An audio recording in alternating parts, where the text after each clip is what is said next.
का म्हणतात? तर मित्रांनो, आपण रोज पुणे असं म्हणतो. रेल्वे तिकीट असो, ऍड्रेस असो किंवा मग इंस्टाग्राम बायो, पुणे. पण कधी थांबून विचार केलाय का की पुण्याला पुणे हे नाव नेमकं कसं पडलं? हे नाव कुणी ठेवलं? याचा नेमका अर्थ काय? आणि हे नाव इतकं वेळ टिकून कसं राहिलं?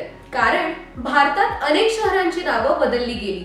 जसं बॉम्बेचं मुंबई झालं, औरंगाबादचं छत्रपती संभाजीनगर झालं. पण पुणे हजारो वर्ष झाली तरीही हे नाव टिकून आहे. हा फक्त योगायोग नाही, या मागे एक इतिहास आहे आणि संस्कृती सुद्धा आहे. चला तर मग याच्या मागचं कारण जाणून घेऊया. आजचं पुणे IT, शिक्षण, मिसळ आणि ट्रॅफिक साठी ओळखलं जातं. पण हजारो वर्षांपूर्वीचं पुणे हे पूर्णपणे वेगळं होतं. इतिहासात पुण्याचा पहिला उल्लेख आढळतो इसवी सन 758च्या आसपास. त्यावेळेस पुण्याला म्हणायचे पुन्नत किंवा पुन्नक्षेत्र. हा उल्लेख सापडतो राष्ट्रकूटातील ताम्रपटात. आता प्रश्न असा येतो, हे पुन्नत म्हणजे नेमकं काय? संस्कृत मध्ये पुण्य म्हणजे पवित्र, शुभ, चांगलं कर्म आणि क्षेत्र म्हणजे जागा. म्हणजेच काय तर पुण्यक्षेत्र इज इक्वल टू पुण्याचं क्षेत्र. एक पवित्र आणि धार्मिक दृष्ट्या महत्वाचं स्थान. कारण त्या काळात मुळा आणि मुठा या नद्यांच्या संगमाजवळ अनेक आश्रम, यज्ञस्थळ आणि मंदिर होती. शनिवार वाडा आणि कसबा पेठ आहे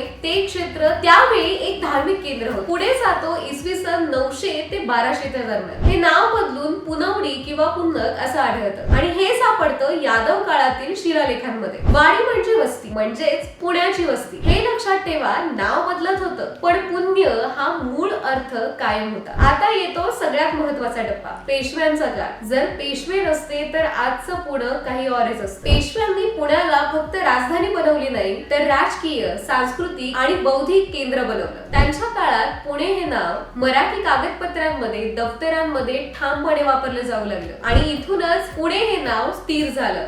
पण त्यानंतर आले ब्रिटिश आणि त्यांनी याचा उच्चार केला पुणा आणि हा उच्चार अजूनही जुन्या लोकांच्या तोंडून आपण ऐकतो. पण ब्रिटिशांनी हे नाव बदललं नाही तर ते फक्त इंग्रजीत लिहिलं, कारण त्यांच्यासाठी पुणे हे एक महत्वाचं सैनिक केंद्र होतं. पण आता महत्वाचा प्रश्न असा की सुरुवातीला पुणे, मग पुणा आणि पुन्हा त्याचा पुणे, हा बदल नेमका कसा झाला? उत्तर खूप सोपं आहे. भाषा बदलली, सत्ता बदलली, पण स्थानिक ओळख बदलली नाही. मराठी माणसाने कधीच आपल्या शहराला पुणे सोडून दुसरं कोणतंही नाव दिलं नाही. म्हणून इसवी सन 1978 मध्ये सरकारने अधिकृतपणे पुण्याचं पुणे केलं. हा कोणताही नाव बदल नव्हता, तर मूळ नाव परत आणलं होतं. आता एक नॉन पॉप्युलर पण महत्वाची गोष्ट, पुणे हे नाव टिकण्याचं कारण फक्त इतिहास नाही, कारण आहे पुण्याशी जोडलेली संस्कृती. संत, सुधारक, शिक्षक, लेखक या सगळ्यांनी पुण्याला नैतिक, बौद्धिक राजधानी बनवलं. लोक म्हणतात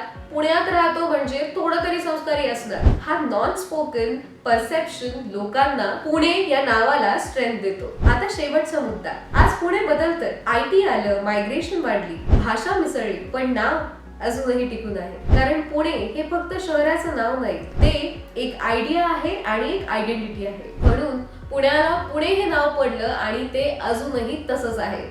तर मग मित्रांनो, तुम्हाला आपला हा पहिला व्हिडिओ कसा वाटला ते आम्हाला कमेंटमध्ये नक्की कळवा.